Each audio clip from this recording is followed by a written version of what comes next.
Di sebuah hutan tua yang lebat, masyarakat sekitar sering mendengar suara gemeretak aneh seperti kayu terbakar. Namun, anehnya, tidak ada satupun pohon yang terbakar ketika mereka memeriksa. Orang-orang desa mulai percaya bahwa ada makhluk gaib bersemayam di dalam hutan. Mereka menyebutnya Banaspati, roh api yang muncul dari amarah alam. Seiring waktu, nama itu menjadi menakutkan bagi siapapun yang mendengarnya. Orang-orang tua di desa sering mengingatkan anak-anak agar tidak bermain terlalu jauh ke dalam hutan. Mereka percaya Banaspati akan mengejar siapa saja yang melanggar wilayahnya. Wujudnya digambarkan sebagai bola api raksasa dengan wajah menyeramkan. Konon, api itu bukan sekadar panas, melainkan bisa membakar jiwa manusia. Dari situlah legenda kelam Banaspati mulai menyebar. Suatu malam, seorang pemburu dari desa melihat cahaya terang di tengah hutan.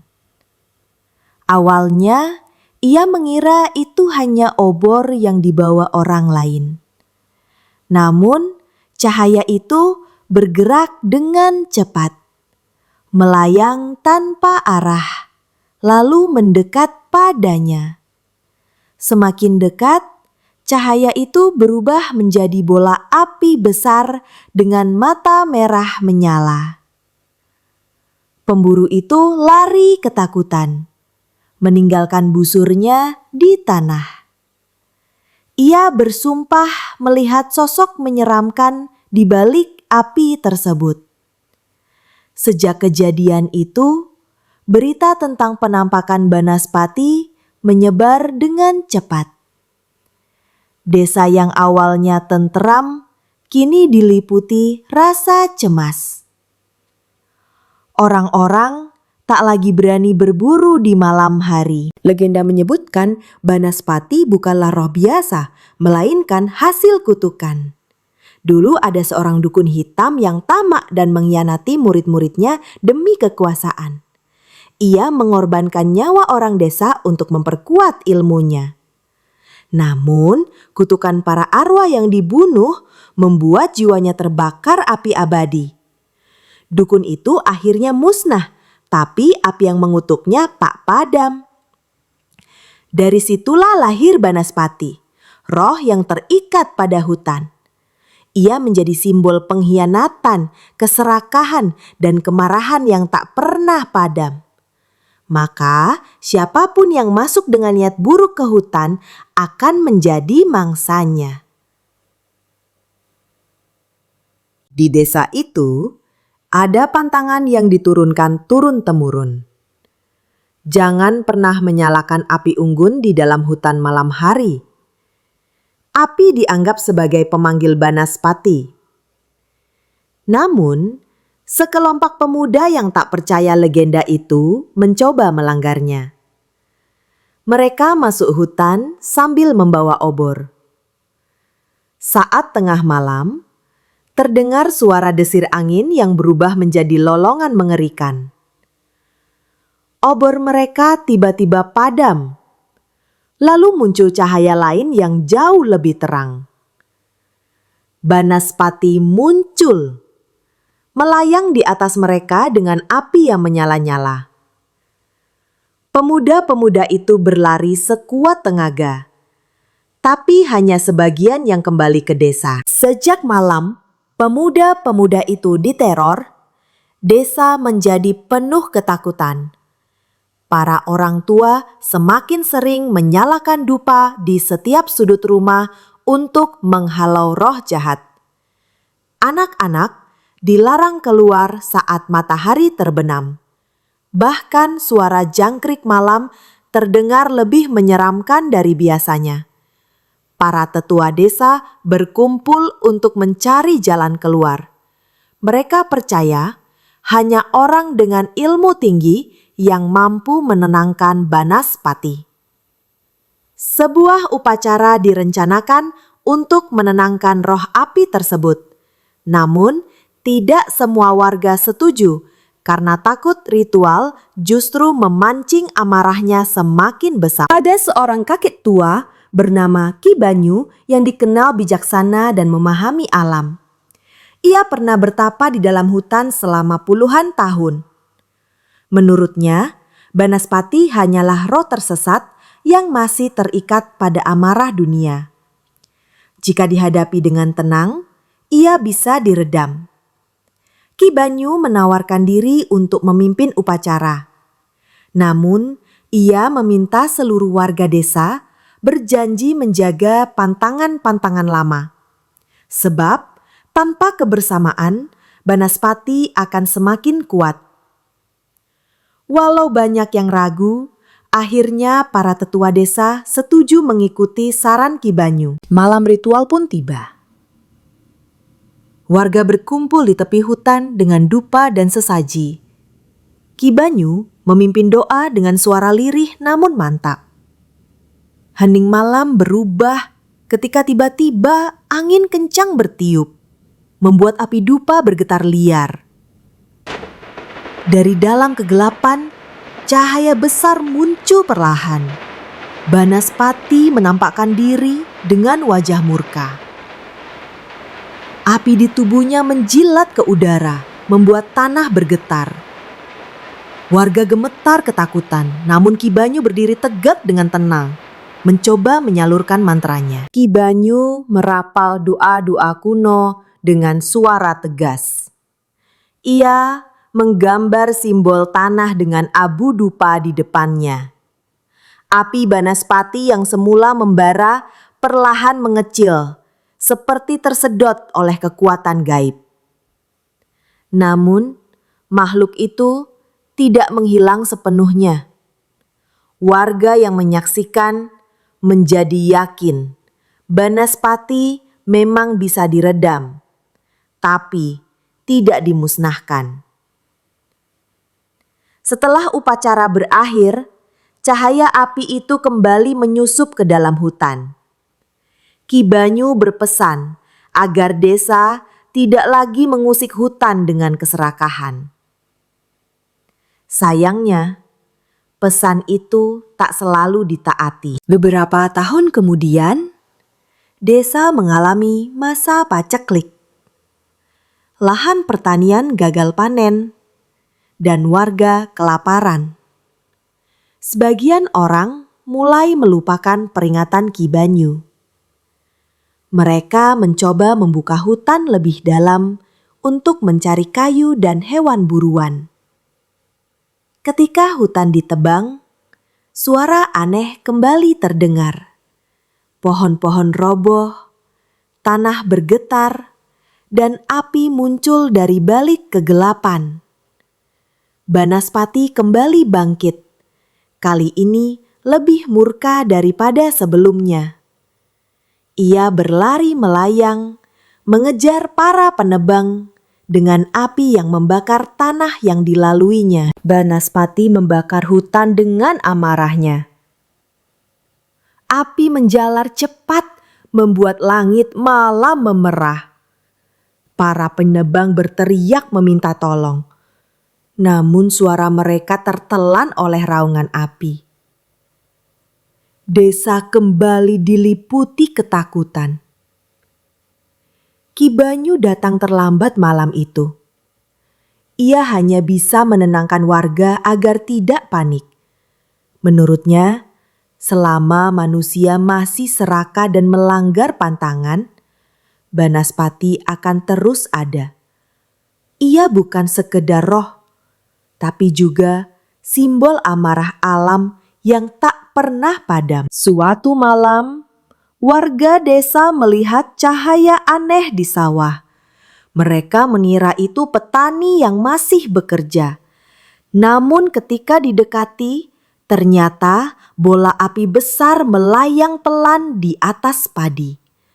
Udara sekitar terasa panas membakar, membuat tanaman layu seketika.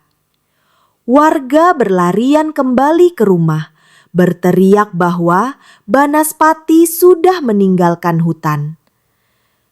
Peristiwa itu membuat desa semakin resah. Api tidak hanya mengancam hutan, tetapi kini juga merusak ladang. Panen yang sedikit tersisa pun terancam musnah. Kepala desa akhirnya turun tangan. Ia berjanji melindungi warganya dengan apapun yang bisa ia lakukan. Bersama para tetua, ia membuat sumpah di depan masyarakat. Mereka akan melakukan sesaji rutin untuk meredam amarah Banaspati. Sumpah itu membuat warga sedikit tenang. Namun, ada beberapa yang masih ragu karena api tidak mudah dipadamkan hanya dengan sesaji. Mereka mulai berbisik. Mungkin Banaspati hanya bisa diusir dengan cara mengorbankan sesuatu yang lebih besar. Di tengah keresahan itu, muncul seorang dukun baru dari desa seberang. Ia menawarkan bantuan dengan ilmu hitam yang dimilikinya. Menurutnya, Banaspati bisa dijinakkan dan dijadikan penjaga desa jika diberi persembahan darah. Tawaran itu membuat beberapa warga tergoda. Namun, Ki Banyu menolak keras ide tersebut. Ia tahu bahwa Banaspati tidak boleh diperlakukan seperti peliharaan. Jika dipancing dengan darah, ia akan semakin rakus. Sayangnya, tidak semua orang mendengarkan peringatannya, terutama mereka yang hatinya dipenuhi ketamakan. Malam itu, sebagian warga mengikuti ritual dukun hitam secara sembunyi-sembunyi. Mereka membawa ayam hitam dan darah kambing sebagai persembahan. Sesaji diletakkan di tengah hutan dengan mantra-mantra aneh. Tak lama kemudian, cahaya api muncul dari kegelapan. Banaspati mendekat, menyambar sesaji dengan api membara. Suara tawa menyeramkan terdengar, membuat tanah bergetar. Warga yang hadir merasa gentar, tapi juga terpesona melihat makhluk itu jinak sesaat. Mereka tidak tahu, perbuatan itu justru membuka pintu malapetaka lebih besar. Beberapa hari setelah ritual, kejadian aneh menimpa desa. Hewan-hewan ternak mati mendadak dengan tubuh hangus tanpa sebab. Malam hari, beberapa rumah terbakar tanpa api yang jelas asalnya. Warga sadar bahwa Banaspati semakin buas. Dukun hitam menghilang entah kemana, meninggalkan desa dalam bencana. Orang-orang mulai menyesal telah mengikuti ritual terlarang itu. Mereka kembali memohon bantuan Ki Banyu, satu-satunya orang yang masih tenang menghadapi semua kegelisahan. Ki Banyu mengatakan, hanya ada satu cara untuk benar-benar meredam Banaspati. Ia harus melakukan perjalanan ke gunung, tempat asal api gaib itu lahir. Legenda menyebutkan bahwa roh api pertama kali muncul dari kawah gunung yang sudah lama tertidur. Bersama beberapa pemuda yang berani, Ki Banyu memimpin perjalanan berat menuju gunung. Mereka harus melewati hutan lebat, sungai deras, dan tebing curam. Setiap malam, bayangan api Banaspati mengikuti dari kejauhan, seolah menantang mereka. Dalam perjalanan, mereka tiba di sebuah sungai yang airnya memerah. Konon, sungai itu adalah tempat Banaspati pertama kali membunuh manusia. Bau hangus tercium di udara, membuat semua orang merasa mual. Ki Banyu menyalakan dupa dan merapal doa agar bisa menyeberang dengan selamat. Saat mereka melangkah, bayangan api muncul di permukaan sungai, mencoba menelan mereka. Namun dengan kekuatan doa, api itu melemah, memberi jalan untuk rombongan melewati sungai tersebut. Perjalanan membawa mereka ke sebuah gua tua di lereng gunung. Dari dalam gua, keluar hawa panas luar biasa. Dinding gua penuh dengan bekas terbakar. Seolah ribuan tahun lalu, api besar pernah berkobar di sana.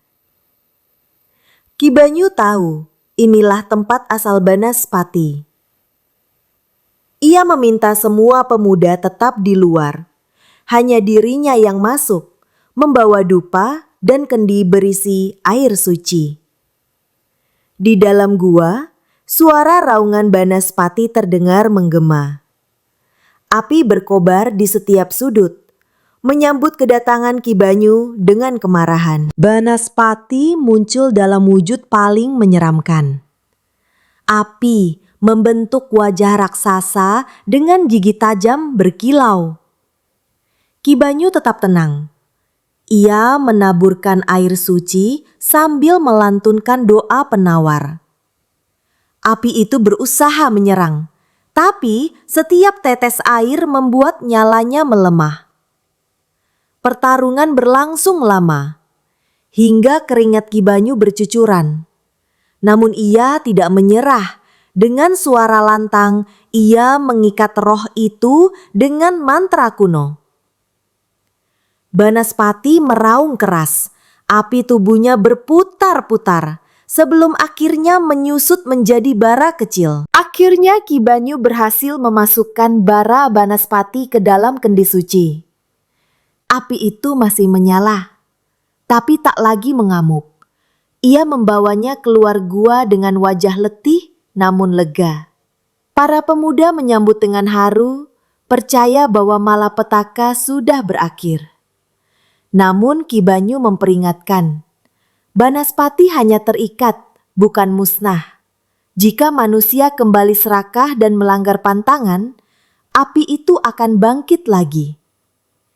Desa harus menjaga keseimbangan dengan alam, atau kutukan api akan kembali membakar mereka semua. Ki Banyu dan para pemuda akhirnya kembali ke desa dengan membawa kendi berisi bara Banaspati.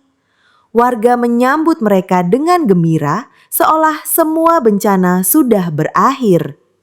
Suasana desa kembali ramai dengan doa syukur dan pesta sederhana. Namun, Ki Banyu tidak larut dalam euforia itu. Ia meletakkan kendi di sebuah tempat suci dan berpesan agar dijaga dengan penuh kehati-hatian.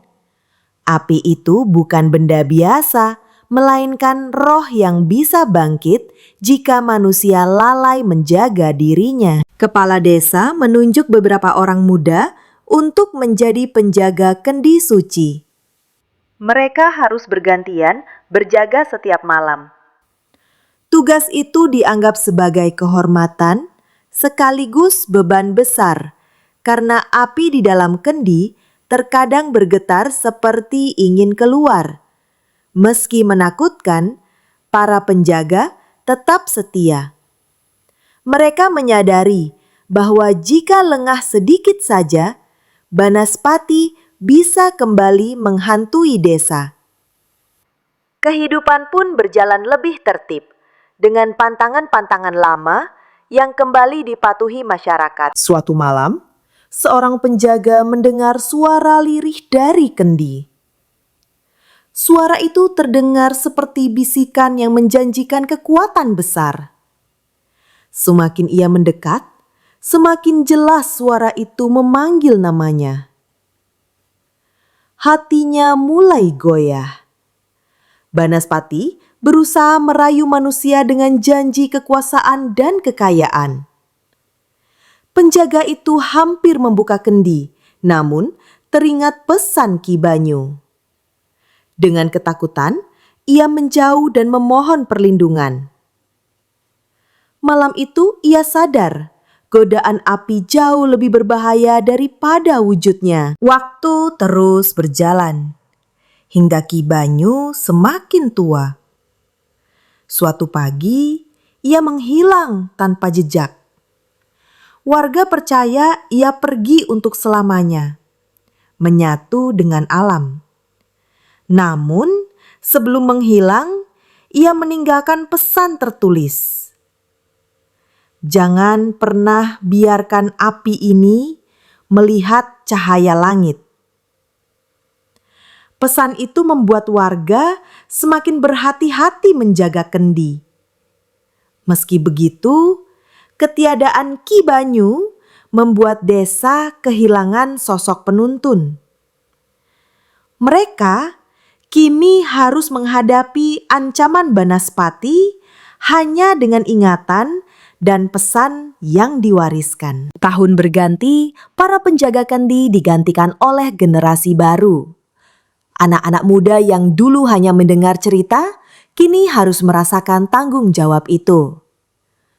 Beberapa merasa bangga, namun ada juga yang menganggapnya sekedar beban. Seiring waktu, cerita tentang Banaspati mulai dianggap dongeng belaka. Orang-orang muda mulai meremehkan pantangan. Kendi suci yang dulu begitu ditakuti, kini dianggap hanya benda tua tanpa arti. Keserakahan manusia mulai tumbuh kembali. Suatu malam, terdengar suara keras dari tempat suci. Ketika diperiksa, kendi suci itu terlihat retak. Bara di dalamnya bergetar kuat, memancarkan cahaya merah. Warga panik, mengira Banaspati akan bangkit lagi. Beberapa orang menyarankan agar kendi itu dibuang ke sungai. Namun yang lain takut jika api justru menyebar. Perdebatan semakin memanas, sementara cahaya bara semakin terang. Pertanda buruk kembali menghantui desa. Retakan pada kandi akhirnya pecah. Bara Banaspati meloncat keluar, berubah menjadi bola api besar. Warga berlarian ketakutan, sementara api melayang ke udara dengan suara tawa mengerikan. Banaspati telah bebas kembali. Api itu melayang ke arah hutan, membakar pohon-pohon kering. Suasana desa kembali mencekam seperti puluhan tahun sebelumnya. Orang-orang menyesal telah melupakan pesan Ki Banyu. Mereka sadar Banaspati tidak pernah benar-benar hilang. Beberapa pemuda desa berusaha melawan dengan membawa air dan tanah untuk memadamkan api. Namun, setiap kali mereka mendekat, panasnya terlalu menyiksa. Banaspati justru semakin besar, seolah api dari tanah ikut terserap ke tubuhnya. Semua usaha sia-sia. Banaspati tidak bisa dipadamkan dengan cara biasa. Warga hanya bisa bersembunyi, menunggu keajaiban. Mereka teringat bahwa hanya mantra Ki Banyu yang mampu mengikat roh api itu. Sayangnya, sang tetua sudah tiada. Kekacauan, seorang pemuda bernama Jati menemukan sebuah naskah lama peninggalan Ki Banyu. Naskah itu berisi mantra dan tata cara menikat Banaspati. Meski belum sepenuhnya paham, Jati merasa dialah yang ditakdirkan melanjutkan tugas Ki Banyu. Dengan keberanian, ia mengajak teman-temannya melakukan perjalanan ke Gua Api, tempat asal Banaspati. Ia yakin di sana mereka bisa mengulang ritual lama. Walau banyak yang ragu, sebagian pemuda setuju menemaninya demi menyelamatkan desa. Perjalanan Jati dan kawan-kawan penuh rintangan. Hutan terasa lebih gelap, udara lebih panas, dan suara api selalu mengikuti. Mereka sering hampir menyerah. Namun tekad Jati membuat mereka terus melangkah. Di sepanjang jalan, Banaspati muncul beberapa kali, mencoba menggertak dengan kobaran api. Namun Jati menahan rasa takutnya. Ia percaya naskah Ki Banyu adalah kunci untuk menundukkan roh api itu sekali lagi. Setibanya di gunung, mereka terkejut melihat asap mengepul dari kawah. Gunung yang dulu tertidur kini seolah terbangun.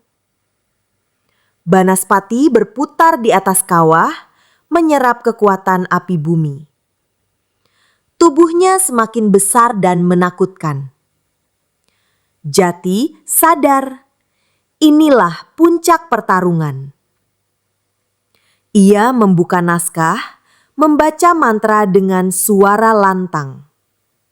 Teman-temannya menyiapkan sesaji dan air suci, berharap ritual ini berhasil. Sementara itu, Banaspati meraung marah, melayang mendekati mereka. Pertarungan pun dimulai. Banaspati meluncurkan lidah api yang hampir membakar mereka. Jati tetap membaca doa dengan suara keras, meski panas membuat tubuhnya gemetar. Air suci dilemparkan ke arah api, membuat nyalanya sedikit melemah. Namun, Banaspati tidak mudah ditaklukkan. Setiap mantra dibalas dengan teriakan api yang membuat bumi bergetar.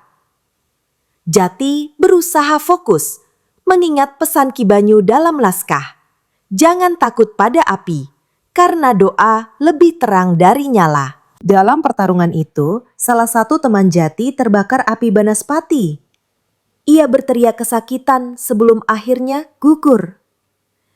Kejadian itu membuat semangat mereka hampir runtuh. Namun Jati tidak berhenti. Ia tahu korban itu tidak boleh sia-sia. Dengan air mata, ia melanjutkan mantra dengan lebih lantang. Banaspati semakin marah. Tubuhnya membesar hingga memenuhi langit malam. Namun, justru saat itulah doa Jati mulai menembus, membuat api bergetar seolah kehilangan kekuatan. Sedikit demi sedikit, nyala Banaspati meredup. Dari raksasa api, ia kembali menjadi bola bara yang lebih kecil. Suaranya melemah, raungannya berubah menjadi erangan kesakitan. Kawah gunung berguncang, seakan menarik kembali energi yang diserap Banaspati. Jati tahu saat itu adalah kesempatan terakhir. Ia menuangkan air suci ke dalam kendi baru yang mereka bawa. Dengan doa terakhir, bara Banaspati tersedot ke dalam kendi itu. Semua terdiam. Hanya suara angin malam yang tersisa. Dengan tubuh letih, Jati dan kawan-kawannya kembali ke desa. Mereka membawa kendi baru yang kini menjadi beban tanggung jawab. Warga menyambut mereka dengan tangisan haru, berterima kasih karena bencana kembali berakhir. Kepala desa mengakui keberanian Jati sebagai penyelamat. Namun Jati hanya berkata bahwa semua ini adalah warisan Ki Banyu. Dan mereka hanya melanjutkan pesan sang tetua. Ia memperingatkan, desa harus lebih bijak menjaga alam dan pantangan. Kendi baru diletakkan di tempat suci, dengan penjagaan lebih ketat daripada sebelumnya. Warga kini sadar, Banaspati tidak akan pernah benar-benar lenyap. Ia hanya tertidur, menunggu kelalaian manusia untuk kembali bangkit. Maka, dibuatlah aturan baru yang lebih ketat. Tidak boleh menebang hutan sembarangan. Tidak boleh membuat api di malam hari di tengah hutan. Dan tidak boleh melupakan sesaji. Semua warga sepakat agar Banaspati tidak lagi terlepas. Tahun-tahun berlalu, kisah Jati dan Ki Banyu menjadi legenda baru di desa itu. Anak-anak tumbuh dengan cerita tentang Banaspati sebagai pengingat. Setiap kali ada yang melanggar aturan, orang tua segera mengingatkan dengan kisah api gaib itu. Legenda Banaspati bukan hanya cerita tentang roh jahat, tetapi juga peringatan tentang keserakahan manusia. Api itu dianggap lambang amarah alam yang hanya bisa diredam dengan keharmonisan. Dengan begitu, generasi demi generasi tetap mewarisi pelajaran ini. Meski sudah lama tenang, beberapa warga masih sesekali melihat cahaya aneh di hutan. Ada yang mengira itu hanyalah kunang-kunang besar. Namun ada pula yang yakin Banaspati masih mengintai. Cahaya itu membuat bulu kuduk berdiri setiap kali muncul. Candy di tempat suci juga kadang bergetar, seolah api di dalamnya masih hidup. Hal itu mengingatkan warga bahwa ancaman tidak pernah benar-benar hilang. Mereka harus terus waspada dan menjaga keselarasan. Sebelum wafat, Jati berpesan pada anak cucunya untuk terus menjaga kendi itu. Ia mengatakan, Banaspati bukan musuh, ia adalah cermin.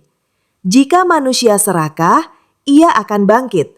Jika manusia bijak, ia akan tertidur. Kata-kata itu menjadi pesan abadi. Anak cucu Jati terus menjaga tradisi itu, hingga desa selalu hidup dalam keseimbangan. Meski tantangan zaman berubah, pantangan tentang api tetap dihormati. Banaspati pun tetap menjadi roh yang terikat dalam bara. Kini, legenda Banaspati dikenal di berbagai desa. Orang-orang menceritakannya sebagai kisah menakutkan, tapi juga penuh hikmah.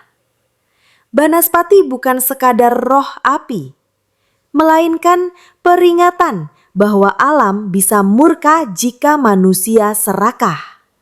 Setiap kali angin malam bertiup dan cahaya aneh terlihat di hutan, orang-orang masih berbisik, "Itu Banaspati, api yang tak pernah padam." Legenda ini terus hidup, mengingatkan manusia bahwa keseimbangan dengan alam adalah kunci kehidupan.